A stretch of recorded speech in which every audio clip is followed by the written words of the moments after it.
Hey everyone, welcome back to my channel. If you're just tuning in, my name's Abdul Bassett, and I'm creating a series of videos to help newcomers, beginners who are starting in their coding journey, more so in Swift, to kind of help them understand methods that are built-in methods with the Apple Swift library. When I was starting out, I found quite a few methods confusing, not explained very well what's happening under the hood. This series hopefully will eliminate that. By all means, feel free to comment, leave questions. Truly appreciate the feedback. So yeah, let's get started. So today we're working on, or we'll be talking about quite a powerful built-in method in Swift, which is the isEmpty property. This property checks whether or not strings, arrays, dictionaries is empty, basically.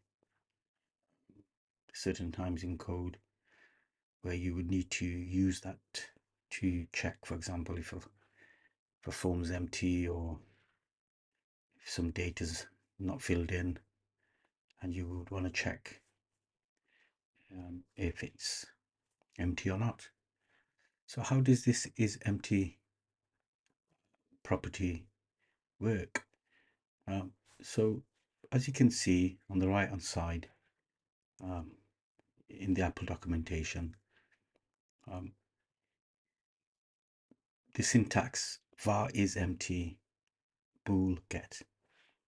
So var, obviously a lot of people are very familiar with other programming languages as well. I'm sure you as a beginner probably have been exposed. I'm sure you know what var is by now. For the ones that don't, var is a variable, holds a value. In this case, it holds a value named isEmpty, and the isEmpty value holds a boolean. A boolean is either true or false. And then you've got get, meaning it's a getter, and that we can't change that value directly. In simple terms, that's basically what it is. So we use the isEmpty, as it states, a boolean value returns a boolean value indicating whether a string has any characters. If it has characters, that means the string isn't empty, therefore it's false. And if it doesn't have any characters, the string is empty, therefore it's true. So on the left hand side in VS Code, you can see I've got two variables, let empty string, let not empty string, and they've got one is empty and obviously the other one's got hello world in it. And when I print these two lines, print empty string dot is empty and not empty string dot is empty, we get true and false, because empty string is empty, therefore it's true, not empty string is not empty, therefore it's false. So what's happening under the hood? Because that's what these series are about. It's not just about looking at isEmpty and okay, yeah, it works fine, but what's really happening under the hood? And the way the isEmpty property is an instance property, anytime instance properties, we use the dot notation, empty string dot isEmpty. That's how we access it. So deep down in the Swift framework, these are extensions. They're extensions in the Swift framework where you can access it with that dot notation. It's built in. It's built in. And I'll show you how it works. So this is basically what it is. So here I've created a custom isEmpty string. So if I take that custom out, this is basically how isEmpty string is.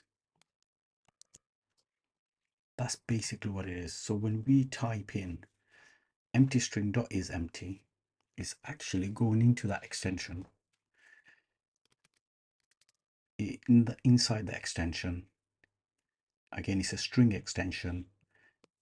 There's the var, there's the bool, and it's return self.count equals to 0. If it's equal to 0, it's true. True, sorry, and if it's not equal to 0, it's false. That's all it does. It returns a bool. And if we want to create our own extension, that's all we do. And as you can see now, if I print this,